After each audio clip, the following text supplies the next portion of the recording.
It's Quinn with PTSD while black for Veda, April 25th. Um, I just realized I've been triggered since Sunday. I didn't realize how triggered I was until I stopped and recognized that my brain was like, it's a good idea to eat Oreo cookies for breakfast. That's probably not a good idea. Uh, but it's crunchy, so crunchy registers with my PTSD brain, but a stalk of celery would have worked just the same. That's okay. The main thing was is that I recognized I was triggered. I felt like it was inappropriate for me to talk about how hurt, afraid, and upset I was about the Nashville shooting incident in Antioch, Tennessee. I have family back in Tennessee, and I was worried for my family.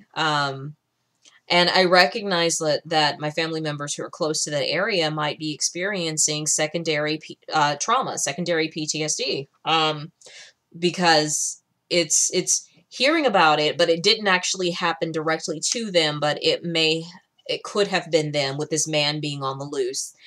Some guy shot up a Waffle House Sunday morning at 3 a.m.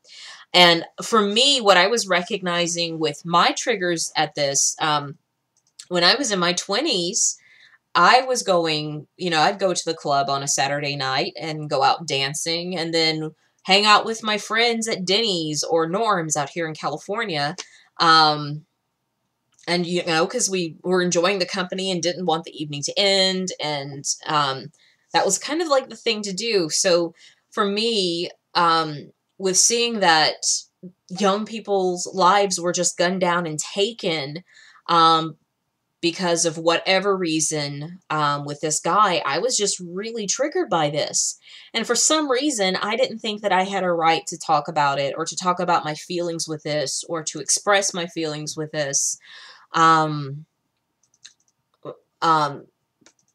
won't go to explain why, because just logically, my logic says that I can't talk about this.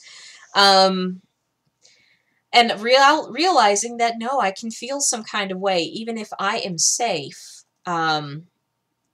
Recognizing that, like my sister said that she thought she might have seen that guy in the Waffle House, like a few days prior to the incident, actually happening. So, I feared for her that this guy could be on the loose, like out in where she lived. I feared for her safety.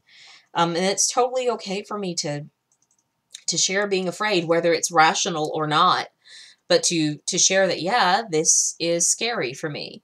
But it was good today to just take a moment and, like, for as long as I could type, I typed maybe a paragraph because my shoulder's still kind of sore from the fall in March. But to just get it out of me, get those feelings of, oh, what the hell out.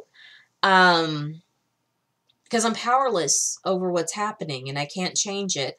And I kept trying to move my mind to acceptance of the fact that I'm powerless over the situation. Instead of asking God to forgive me for spending so much time and energy trying to control this, and I couldn't, and asking God to help me with the process. I didn't go there. I didn't go into the spiritual connection, asking my goddess to be with me in the moment. I didn't really do that. So I kind of got to see today when I was talking to someone, like, yeah, I'm still trying to control this outcome by saying, oh, Quinn, you must just accept it. But my PTSD brain isn't able to accept it. And so today was a good day discussing with a friend about the power of pausing in the moment of fear, in the moment of panic, and validating myself, validating what I'm experiencing, validating that this is my reality right now. I don't have to stay in it, but this is what I'm experiencing, and pausing to turn around and forgive myself for choosing to stay in the panic, and to ask what is the quality that I must develop to be able to deal with this moment. That's the change. That's the real shift, and the change in it all is being willing to ask if these circumstances were to stay the same, what's the quality that I need to develop in this moment? And I'm trying to really allow myself to focus on this, allow myself that ability to connect with this type of new understanding. And I realized, I'm like, wow, for the last couple of days, I was still stuck in that panic mode of I have to have some kind of reaction or understanding to this. So it was good. And so today I'm going to allow myself to make the video be about the injustices. I was upset about the injustices. The fact that this guy, if he had been of a different race, if he had been a Muslim, there would have been a different outcry of trying to find this person. If his victims had been different, there might have been a different outcry. But there was silence on the end of our president, and I felt hurtful over that too. Like, anytime that there is a tragedy, it's very important for our leaders in our country to speak out. And, like, I'm just like, well, congratulations for proving that you are who you are. I was angry at that outcry, lack of outcry, from the leaders of this nation. I was angry, that there wasn't much more of an outcry from members of my own household. I was angry that people on my friends list of not really talking about this event happening. And for me, it's so close to my family being threatened. And so I'm like really having to allow myself to just express and to just talk about it. And that, yes, I do have this anger. Yes, I do have this resentment. But I have to acknowledge that I'm surrounded by, and a lot of the people that are on my friends list are white people who never really have to deal with this.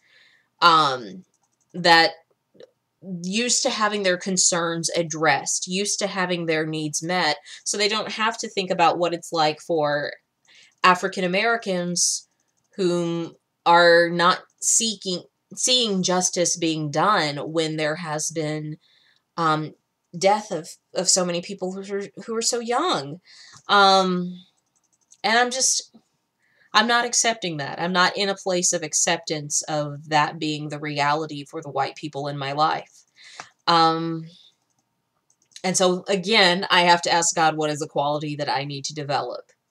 How would you have me be in these moments? And I haven't shifted or even allowed myself to shift in that, but I kind of like feel this weird calm that just came up saying, yeah. Because the situation is most likely not going to change. So what is the quality that God would have me develop within this moment? Who would I have to become around these types of issues, around these types of moments, so that I can have a different experience and a different reality versus one of just panic and anger and fear and sadness. So yeah, that's where I am today. And I'm glad that I'm allowing myself to process this, but I think I held on to it for much longer than I needed to. Because the shooting was Sunday, and here it is Wednesday that I'm just now getting to this reality. But I'm getting here. I'm getting here. So that does count, and I'll give myself credit for that. So I'm glad I could let it out and share it for this vlog. And yeah, we'll keep coming back. All right. Till next time. Peace.